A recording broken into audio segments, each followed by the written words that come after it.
$400,000.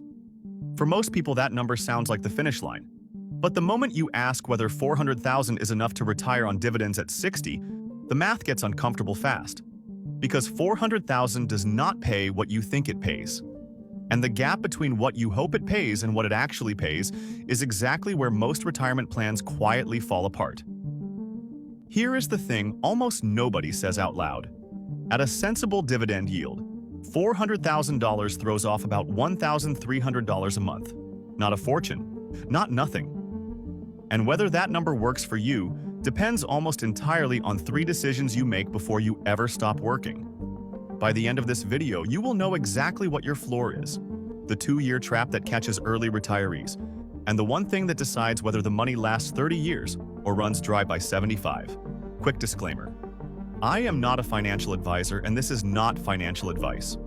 Always do your own research before making any investment decisions. I want to walk you through this the way I walked through it myself the first time I sat down and actually ran the numbers instead of trusting a round figure someone shouted on the internet. For years, I assumed the magic number was $1 million. Then I did the math on what a real dividend portfolio pays at 60, and I realized the question is the wrong question. The question is not how big the pile is. It is how hard the pile works and how long you can let it grow. So let me give you a framework I keep coming back to. I call it the floor and growth test. There are 3 layers. Layer 1, find your floor, which is what your dividends actually pay you the day you retire. Layer 2, check the bridge, because there is a gap between 60 and the day other income shows up. And that gap has sunk more plans than any market crash. Layer 3, measure the growth, because the income a portfolio pays in year 1 is almost never the income it pays in year 10. Get those 3 right and $400,000 can carry you. Get them wrong and it disappears faster than you would ever believe. Let us start with the floor, the income you can count on the very first month you retire. And to build that floor, I want 3 pieces, revealed one at a time, because each one does a different job. The first piece pays you every single month. That matters more than people admit, because the mortgage is also due every single month, and so is the electric bill. Devo is an enhanced dividend income fund. It holds a basket of large, established dividend-paying companies, and then it writes covered calls on top of those holdings to generate extra cash. In plain English, it rents out some of the upside in exchange for income today. The result has historically been a yield in the mid-4% range, paid out monthly, which is unusual for a fund of this quality. Now, there is a catch, and I am not going to hide it from you. That covered call income is mostly treated as ordinary income, not the friendlier qualified dividend rate that long-term investors love. So this is the piece you want to tuck inside a tax sheltered account, something like an IRA, where the tax treatment simply stops mattering. As a monthly income booster, it is excellent. As your entire plan, it is far too narrow. It is a supplement, not a replacement.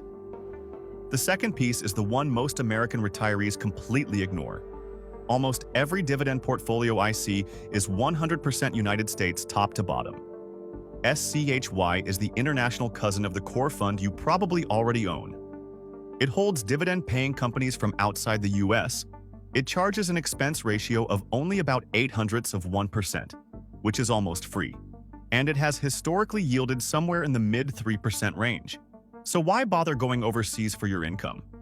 Because international dividends and American dividends do not always rise and fall on the same schedule. When one part of the world is grinding through a rough decade, another part can be doing just fine. For a retiree who genuinely cannot afford a lost decade right when the withdrawals begin, that quiet diversification is worth far more than the headline yield suggests. It is an insurance policy that happens to pay you. And the core that holds the whole thing together is the one you have almost certainly heard me talk about before. SCHD has been around since 2011. It charges next to nothing, and it currently yields somewhere around 3.5%. I am not going to recap every single statistic, because if you watch this channel, you already know this fund inside and out. What I want you to hold on to is one thing, and it is not the yield, it is the raise. SCHD has historically grown its dividend at a double-digit pace nearly every year since it launched. So this is not the piece that pays the most today. This is the engine that lifts your income tomorrow, Keep that idea in your back pocket, because it becomes the most important number in this entire video. Now stack those three pieces together.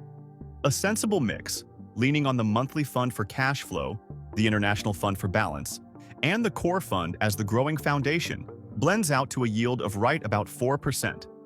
So let us see what 4% actually does. 4% of $400,000 is $16,000 a year. Divide that by 12, and you get $1,333 a month. That is your floor. That is what the pile pays you before you ever sell a single share, before you touch the principal at all. For a little context, $300,000 at that same yield pays about $1,000 a month, and $500,000 pays about $1,667. So $400,000 sits right in the middle, paying you roughly $1,300 a month in pure dividend income. So, is $1,300 a month enough to retire on at 60? On its own, honestly, no. Not for most people. And anyone who tells you it is probably selling you something. But $1,300 a month is not the end of the story. It is barely the beginning.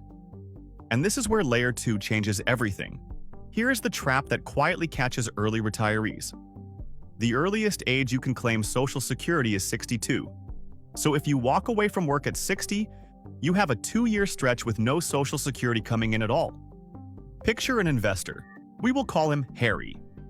He retires at 60 with exactly $400,000 and that $1,300 a month in dividends.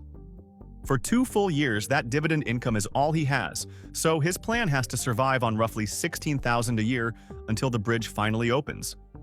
This is the gap people forget to plan for, and it is the most dangerous window in the whole journey. Then at 62, Social Security can begin. The average benefit in 2026 runs a little over $2,000 a month at full retirement age. Claiming early at 62 trims that down to somewhere in the mid-1500s for a typical worker because you are starting it sooner. So add it up. About $1,300 a month in dividends, plus roughly $1,500 a month from an early Social Security claim, lands him around $2,800 a month. That is closer to $34,000 a year. Now, we are finally talking about a real retirement, even if it is a modest one. But let me be honest about where this still gets tight, because the comfortable version of this video would just skip right past it. The average retiree household spends closer to $4,800 a month. So, at $2,800, our investor is still running a couple $1,000s a month below that average. He is not living large, he is living carefully. $400,000 at 60 buys you a frugal retirement, the kind with a paid-off house and disciplined spending. It does not buy you cruises and a second home on the lake. Knowing exactly which one you are signing up for is the entire point of doing this math early. And now we reach the part that almost nobody actually models. The part that flips this whole question on its head. Everything I just showed you was year 1. But you are not retiring for 1 year. If you stop working at 60, your money may need to last 30 years or more. So the real question was never what $400,000 pays you today. The real question is what the income line does over time. This is layer 3 of the floor and growth test, and it is the layer that decides everything. A high-yield fund that never raises its payout is a melting ice cube against inflation. Every year it pays the same dollar amount, and every year that dollar buys a little less. But a portfolio built around dividend growth does something completely different. If the underlying dividends grow even 6 or 7% a year, which is comfortably below the historical pace of that core fund, then $1,300 a month in year 1 can potentially climb toward $2,000 a month within a decade, without you adding a single new dollar to the account. Let me put Harry back in for the last time. He never touches his principal. He simply lets the raises compound, quietly, in the background. By his early 70s, his income floor has potentially lifted enough to close most of that gap to the average. Purely from dividend growth, he never had to lift a finger to earn. That is the entire difference between a portfolio that runs out at 75 and one that is still comfortably paying him at 90. Now you might be thinking, what about the famous 4% rule? Can he not just sell 4% of the portfolio every year on top of the dividends? Here is the honest answer that a lot of channels get wrong. Your roughly 4% in dividends and the 4% withdrawal rule are nearly the same number. You do not get to stack them and pull 8% a year. That drains the account. The smarter way to see it is this. Your dividends already are most of your safe withdrawal.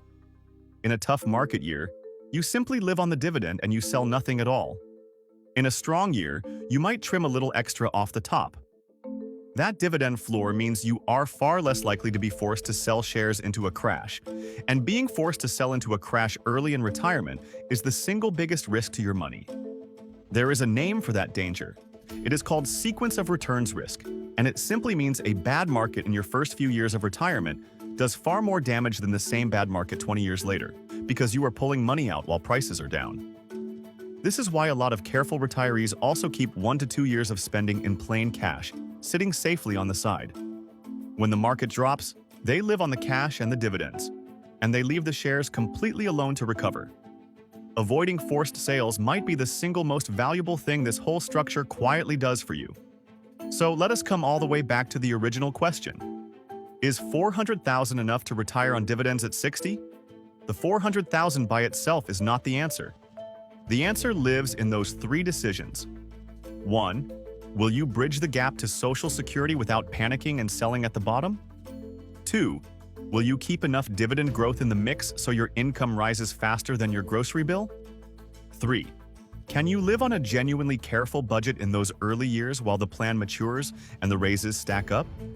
Get all 3 right, and $400,000 can potentially carry you for the rest of your life. Get them wrong, and the very same $400,000 could be gone by 75. $400,000 is not a finish line.